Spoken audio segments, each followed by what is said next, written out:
Hi everyone, welcome. I've been in the mood to make a lot of candies and fudge this last few weeks. And today I'm going to show you how to make a peanut butter chocolate. And my sister, who I got this recipe from, my sister Susie, she calls them peanut butter truffles. But where she got the recipe, they called them peanut butter cups. So I think I'm going to stick with my sister's name and call them Susies chocolate peanut butter truffles. So this is my younger sister. She's about 4.5 years younger than me. And we grew up playing house together. And my name was Rosemary and hers was Betty. Or yes, that's the way it went. And we would put my mother's high heel shoes on and wear my mother's old fashioned hats and play house. And it turns out that out of all my sisters, Susie and I are the bakers and the cooks. We are the ones that got the passion and the bug for baking. So this is today's recipe. Today's candy is going to be for my sister Susie. So what you're going to need is real creamy peanut butter, not the one I used in a previous recipe that I just did, which I shouldn't have used. It was the natural with no sugar. This is regular creamy peanut butter. So these chocolates are not cooked on the stove like some other candies I've made, but they're really good. So I'm going to show you how to make my sister Susie's chocolate peanut butter truffles. I really hope you enjoy this recipe. These are all the ingredients you're going to need. Only a 1/2 cup of creamy peanut butter, 1/4 cup of powdered sugar, between 1 and 2 tablespoons of corn syrup, and 1 teaspoon of vanilla. Now for the dipping, this recipe is for about 2 dozen candies. And so she uses about 1/2 bag, which would be about 6 ounces of chocolate chips. And you can use milk chocolate, whatever ones you want, but I use semi-sweet. And she doesn't use any paraffin or coconut oil. She doesn't use any of that. I'm going to use a little bit of coconut oil when I make my coating, just a little, because it gives it more of a sheen. And so these are all the ingredients that you're going to need. And if you want to double the recipe, you would use a full package of chocolate chips instead of half, and just double everything else. Okay, you're going to see how easy this recipe is. It is so easy. You're going to put your peanut butter and powdered sugar in, then you're going to add your tablespoon of vanilla, and then you're going to add between a tablespoon and a tablespoon and a half of corn syrup. So there's a full tablespoon. I think I'm going to put like a half. I think she says she usually does. It turns out to be like a tablespoon and a half of corn syrup. And then you just get a spoon. You do not need a mixer for this. And you're just going to mix everything together, just like this. It's so easy. It's almost ridiculous how easy this recipe is.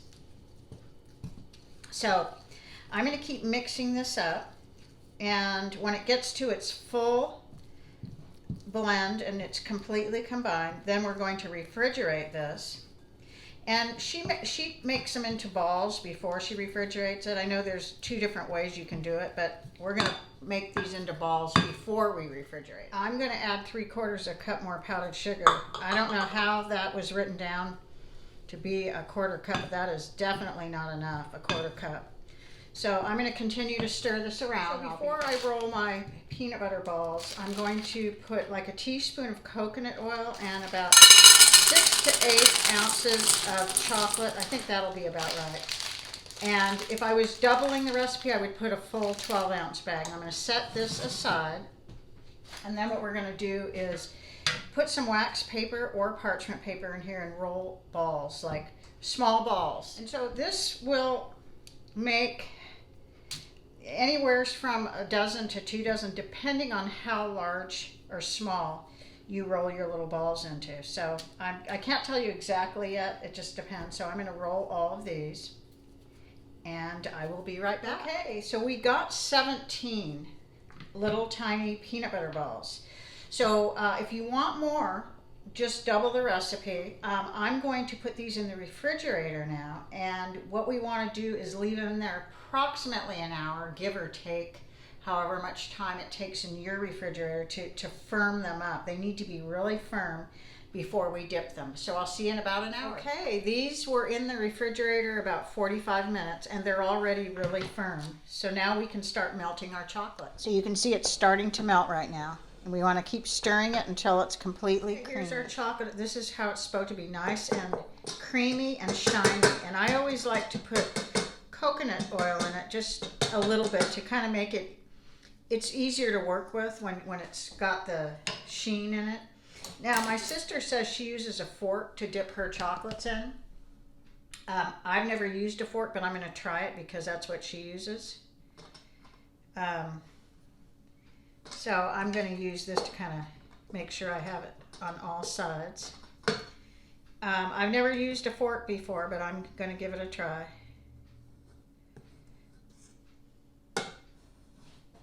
And what you want to do is put a sheet of either parchment paper or wax paper. Right here I'm using wax paper.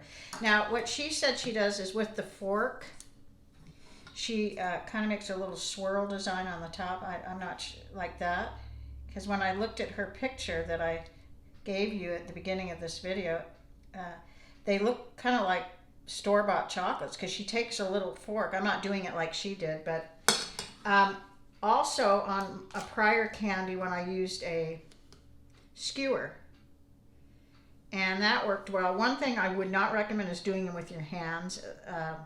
I had seen someone online use their hands, and unfortunately I followed and I made a mess, and I'm not going to do that again.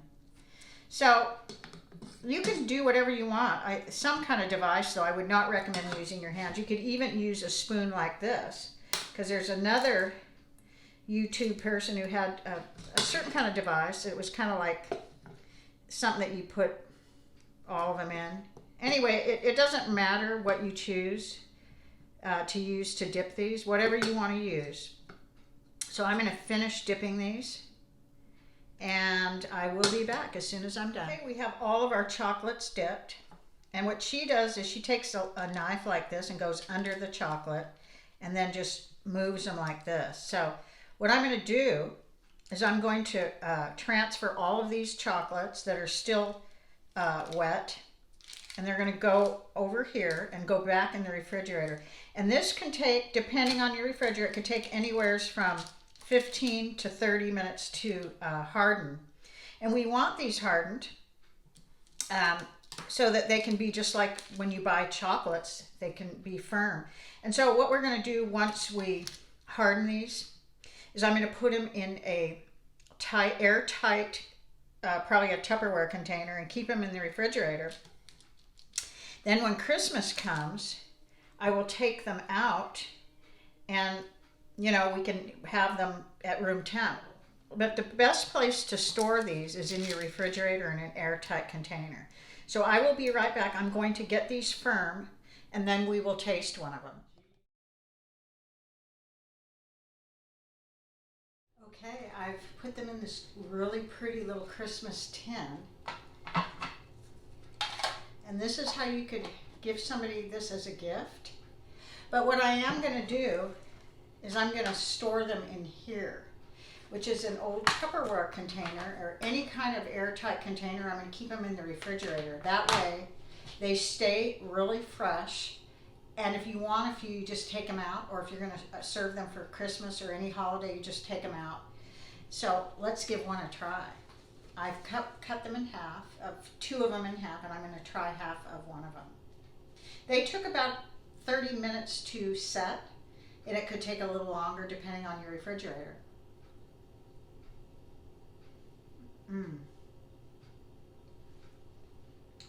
Amazing. This tastes like a Reese's peanut butter cup. I can see why the original recipe that my sister got was called a peanut butter cup, chocolate peanut butter cup. These are unreal. Now, several years ago I had a recipe. It wasn't the same as this, it was different, but I can't find it. So I got this from my sister, and I'm telling you, this is amazingly delicious. And what the plus is about it, you saw how easy it was to make. There's no cooking involved. It's just mixing ingredients together, putting it in the refrigerator, dipping it in chocolate and resetting it. So if you're looking for a nice holiday candy, this is excellent. So I hope you give this a try, and I want to thank you so much for watching.